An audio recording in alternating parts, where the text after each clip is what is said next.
galera que se vira, tudo bem com vocês? No vídeo de hoje vou trazer uma sugestão de um internauta. Eis que depois de toda essa polêmica de piadas ofensivas e com Léo Lins, Fábio Porchat, enfim, tudo que aconteceu, os últimos acontecimentos que temos visto acontecer, me perguntaram assim, como que seria então uma piada boa? Não digo politicamente correto, como a pessoa que escreveu para mim, mas é sobre isso. Eu fiz uma pesquisa no Google, trouxe alguns humoristas que fizeram sua carreira sem fazer nenhuma piada ofensiva. Não vou falar da carreira de todos, até porque seria um vídeo de 4, 5 horas ou até mais, mas enfim, também vou deixar aí na descrição uma lista do que eu encontrei pelo Google mesmo, né? Se você quiser trazer também mais humoristas que trabalharam, que fizeram sua carreira, o que faz sua carreira hoje em dia, sem trazer esses assuntos pejorativos, assuntos pesados, né? E sem deixar também de trazer o bom humor. Então bora pro vídeo pra gente conversar mais sobre isso. You should see me in a crowd.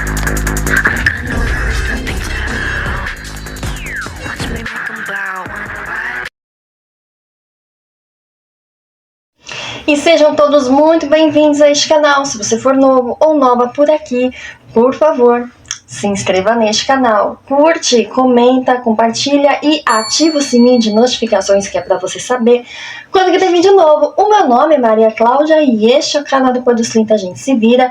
Já vou falando que este é um canal de variedade, desde resenhas, que foi o início do canal, até opiniões, notícias, pesquisas, ciência e, claro, sugestão dos internautas. E o internauta dessa vez, ele comentou no vídeo que eu falo sobre o Fábio Porchat retira o que disse sobre defender a piada de mau gosto do Léo Lins. Para quem não, recapitulando, para quem não tá entendendo essa treta toda, né? Léo Lins fez uma piada racista de mau gosto, Fábio Porchat foi lá e defendeu ele, e aí depois ele recebeu hate da internet e ele retirou o que disse. É só o resumo. E essa pessoa aqui, vou deixar o print aí, chama-se Eric Rocha Lima. Ele diz assim: parabéns pelo vídeo. Como no vídeo você pede sugestões de conteúdo e ainda acompanhando o mesmo tema, sugiro que você faça um vídeo com as 10 melhores piadas que seguem esse seu pensamento, como devem ser os parâmetros de uma piada. Assim podemos ter maior clareza. Será que esse é o termo politicamente correto? De uma boa piada.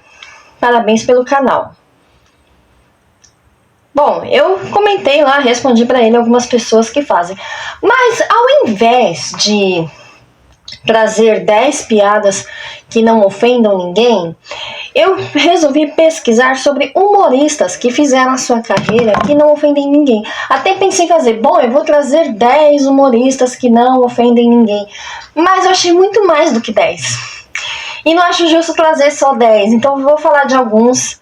Também não vai dar para falar de todos e falar a extensa carreira de todos, a não ser que eu faça um vídeo para cada humorista, mas aí já sairia um pouco do tema do canal. Então assim, o que vocês precisam fazer? Vou deixar na descrição a lista dos humoristas que eu encontrei, tá? Aí no Google, e vou deixar aí na fonte, então você pega, dá uma googada aí, porque tem bastante gente que trabalha na área de humor, de comédia, sem trazer humor pesado, humor que traz, né, esse clima de humilhação, né?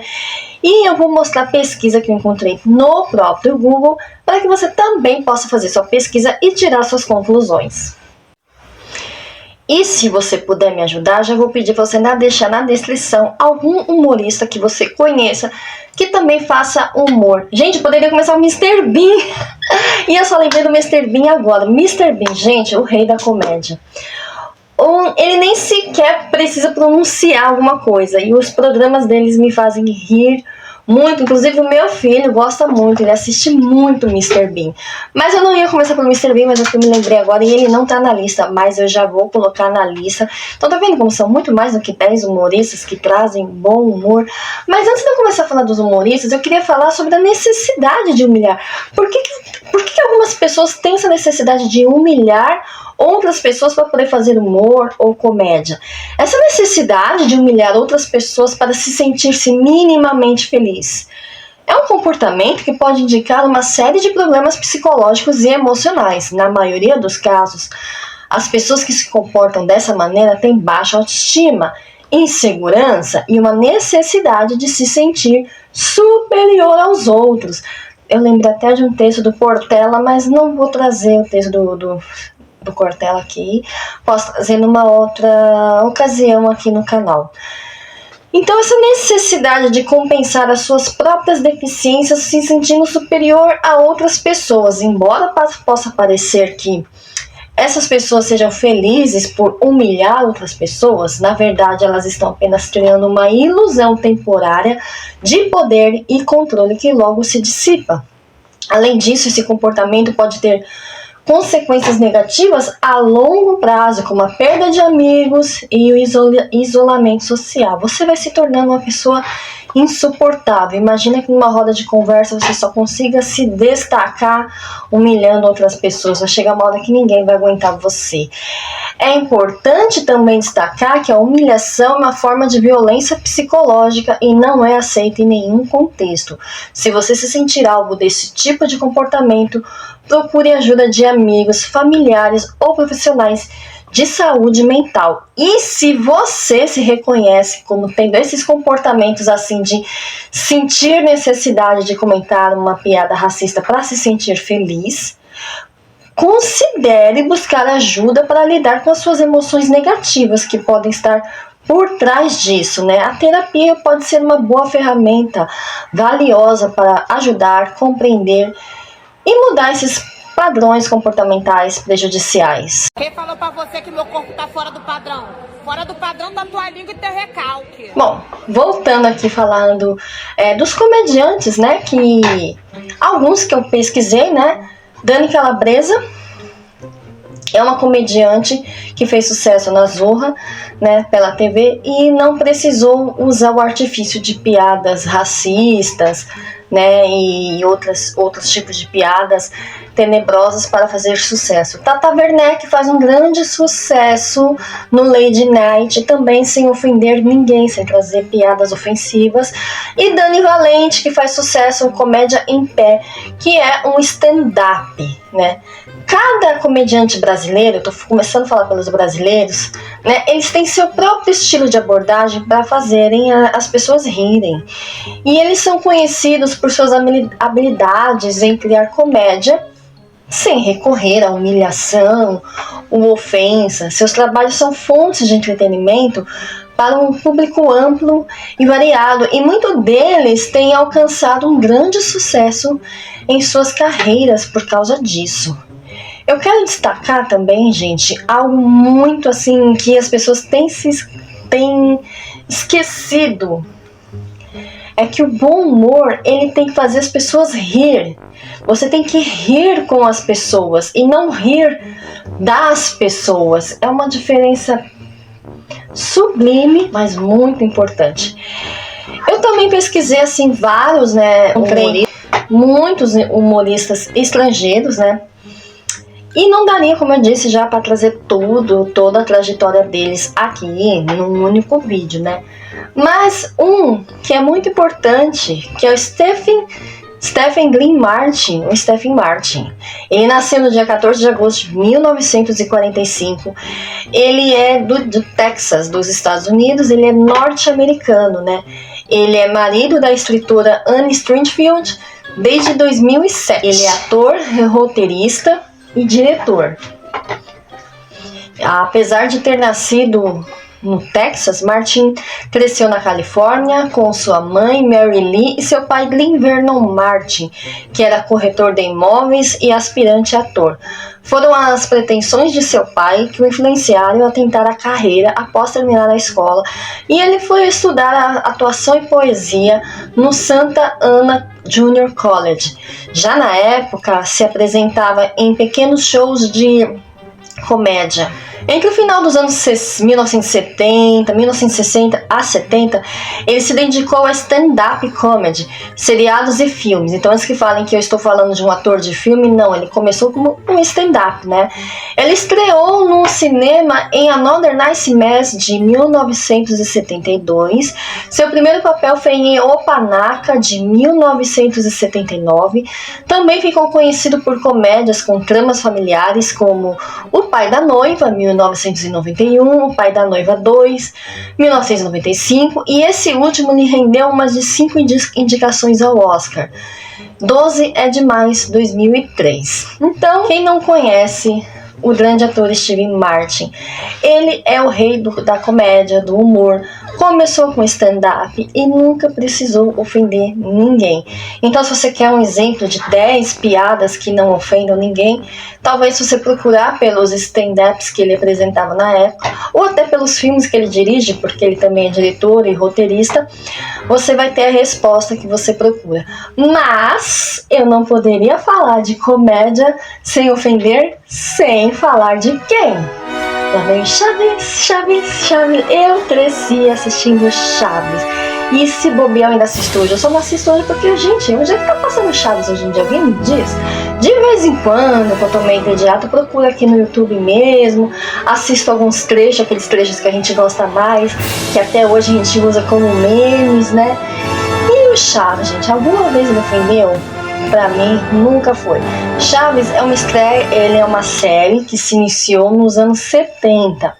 A história de sucesso do Chaves surpreende até mesmo os próprios mexicanos. Parece difícil de acreditar que um programa imaginado, escrito e transmitido pela primeira vez há 50 anos, eu acho que já tem mais de 50 anos, tenha feito e ainda faça sucesso entre os países da América Latina. Seu cenário e linguagem foram feitos a partir de tipos bem mexicanos. Além, até o nome do mais famoso personagem é uma espécie de localismo, pois a palavra chavo se limita à cidade do México e era usada para designar crianças e adolescentes. E embora o conteúdo do tipo de humor do programa pode ser questionado e criticado por algumas pessoas hoje em dia, né, não sei porquê, o impacto que Chaves do 8, né, o nosso Chaves, e os demais personagens de Chespirito, né, muitos personagens de Chespirito são assim adoráveis, né? Eles tiveram na criação a recriação da identidade cultural e na América Latina ao longo dos seus anos de exibição. E esse impacto cultural não pode ser questionado. É inquestionável o quão relevante é a comédia de Chaves. Não só no seu país de origem, lá do México, ou nos nossos vizinhos. O seriado acabou influenciando até no nosso vocabulário. Quem nunca soltou um sem querer querendo, ou chamou alguém de gentalha, alusão. Gente, o meu gato, ele fica subindo na mesa pra roubar comida, fica assim com a capatinha. Aí sabe o que eu falo? Olha ele, hein? Olha ele, hein? Olha ele. O bordão do nhonho. Quem não usa os bordões do Chaves hoje em dia, até hoje? O que ajuda a explicar o sucesso da série é justamente a ambientação. Culturalmente, há quem se sinta representado, porque ele tem essas raízes na América Latina, estavam ligados aos ambientes e relações que nela se realizam. A vila, que é o palco da história, partilhava características habitacionais de países em países latinos.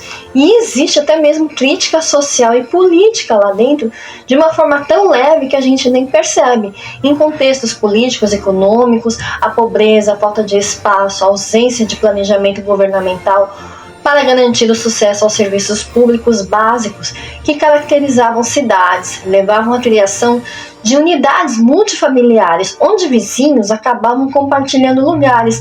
Era o que a gente via lá no pátio, que eles dividiam lugar para lavar roupa, eles dividiam o varal, né, secar as roupas. Inclusive tem aquele episódio da máquina de lavar, quando a dona Florinda finalmente consegue ter uma máquina de lavar e não dá muito certo, né? Então, o Chaves é um grande exemplo de que existe sim humor sem ofensa. sem ter uma piada racista, sem você ter que debochar dos escravizados para poder se sobressair sobre outros, entendeu? Como foi o caso do Léo Lins, que fica... Ele não faz piada só escravizados, ele faz piadas com deficientes, com pessoas... Enfim, já fiz um vídeo aí explicando todas as piadas de mau gosto que o Léo Lins faz. Mas aqui no Brasil, no momento, esse aqui eu mesmo que procurei um pouquinho mais sobre ele, porque eu acompanho desde 2018. E esse brasileiro que eu vou falar agora, ele também traz um humor muito legal e muito típico de quem mora no interior. E na época que eu conheci, eu morava no interior, e por isso que eu dava muita risada, porque eu identificava muito as pessoas do interior ali. E apesar dele trazer um pouco do estereótipo do caipira, ele faz isso sem ofender as pessoas, né? Então, eu vou falar do Chico da Tiana. Se você não conhece o Chico da Tiana, você tem que conhecer, pois cada piada dele é de cair o rego da bunda, né? Outro dia nós tava lá na venda do Zé Pinguelo, o Carlinho mecânico da oficina mecânica tava reclamando pra nós. Rapaz, a minha mulher gasta muito. Minha mulher é muito gastadeira. Aí eu falei pra ele, gastadeira? É que você não viu a Tiana, minha mulher? Todo dia ela pede 50 real pra mim. Todo dia ela pede 50 real. Todo dia. Aí o Carlinho falou, ué, mas o que a Tiana faz com 50 real todo dia? Aí eu falei pra ele, não sei, eu nunca dei. A gente que nunca viu, precisa ver. Vou deixar um link aqui na descrição porque é muito bom. Kleber Rosa viaja o Brasil com um show de stand-up. Nós que é pobre, então já começa por aí, é de stand-up, então dá pra fazer stand-up sem ofender as pessoas. E já se apresentou em todas as regiões do Brasil e também no interior de São Paulo, destaque para Ribeirão Preto, Bauru, Marília, Araraquara, na capital de São Paulo, no renomado Teatro Bibi Ferreira. É casado, nasceu em Pouso Alegre no dia 28 de maio de 1981 e ele viveu até 2013 em Cambuí, no Rio de Janeiro. Em 2014 mudou-se para Pouso Alegre, onde vive até hoje. A radialista, conhecida na região do extremo sul de Minas, sempre esteve envolvido com humor, tanto no rádio quanto em jornais da região, onde redigiu diversas colunas com diversos temas humorísticos. Em janeiro de 2017 criou um projeto Reclamação do Dia. Gente, eu amo a Reclamação do Dia. E apenas um mês depois estourou com o vídeo 50 Tons de Cinza, um dos seus vídeos mais conhecidos até hoje. Já são mais de 60 milhões de visualizações de seus vídeos e por não conter palavrão, ele arrebanha fãs de todas as idades e localidades do país, levando sempre o nome da cidade de Pouso Alegre por onde passa. Então ele consegue arrastar a multidão, ele consegue trazer um bom humor, sem usar palavrão e sem usar palavras de baixo calão, sem ofender ninguém, sem trazer nada que vai te deixar constrangido.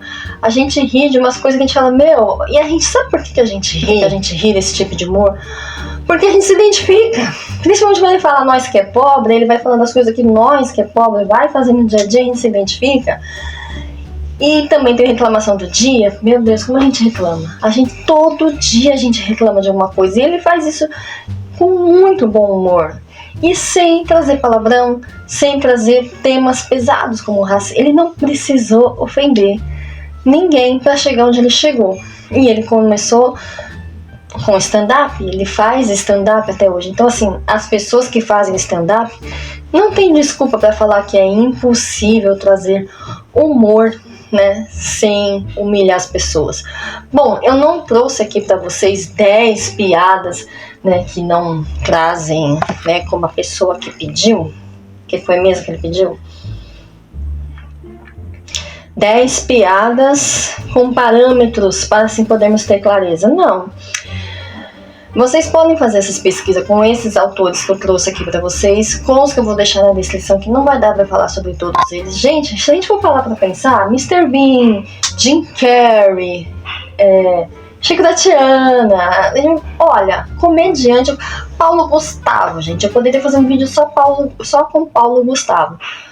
Ele conseguiu unir várias categorias de pessoas que, numa época turbulenta, sem causar briga. Que foi o caso do casamento gay, né? Que teve no filme, né? Minha Mãe é uma Peça 3, se eu não me engano. E eu lembro que na época, muita gente do público LGBT não gostou que não teria beijo, que não teria o beijo gay. Mas ele conseguiu trazer um tema que muitas pessoas são contra, que é o casamento gay, de uma forma tão sutil que todas as famílias foram assistir no cinema, justamente por não ter o beijo gay. E aí depois eu vi alguns vídeos de público LGBT que tinha criticado no início, antes de ver o filme, né, tirando a crítica que fez. Não, o filme ele tá muito bom, porque ele pega uma leveza, aquela parte que ele leva o filho, né, a mamãe, né, leva o filho para a escola de Emília, porque ele queria ir de Emília. E as crianças começam a rir dele, porque o menino tá vestido de Emília.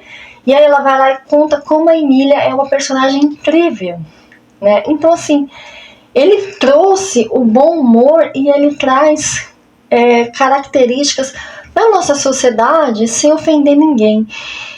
E é uma pena, assim, uma grande perda que o Brasil teve, né, para essa pandemia horrível que se passou, que ainda estamos nela, que ainda temos que fazer, né, as prevenções, né, se cuidar, tomar as vacinas, enfim. É uma pena que esse vírus tenha levado o nosso Paulo Gustavo tão cedo, né, de nós. Bom, é isso aí, né? Se você gostou do vídeo, se você ficou até aqui, muito obrigada. Dá uma olhada aí na descrição, que eu vou deixar várias sugestões para vocês fazerem as suas pesquisas e repensarem, né, que é possível ter uma comédia de boa qualidade sem ofender ninguém, né, e sem humilhar ninguém. É muito possível e eu não preciso trazer 10 piadas, né, até porque eu não sou humorista, eu não tenho o menor talento para isso, falou? Muito obrigado por ter assistido até aqui, um beijo, até o próximo vídeo, tchau!